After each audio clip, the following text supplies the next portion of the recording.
আমার আল্লাহ তাআলা বলেন, ও আমার বান্দা বান্দি শোনো, সর্বপ্রথম আমি আল্লাহ তাআলার ইবাদত করবে। ইবাদত করার পর তোমার সর্বনিকটে যে আছে তোমার বাবা মা আম্মা আব্বা, তাদের উপরে ihsan করবে। ইম্মা ইয়াবলুগান্না ইনদাকাল কিবারা আহাদুহুমা আও কিলাহুমা,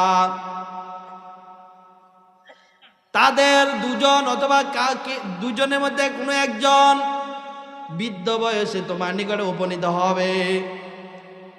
তোমার কাছে উপনীত হওয়ার পর ওয়ালা তাকুল্লাহুমা উফিউ, তুমি কোনোদিন বিরক্ত হইয়া কোনো সাইডে কষ্ট পাইয়া তোমার আব্বা আম্মাকে উফ শব্দ বলবা না।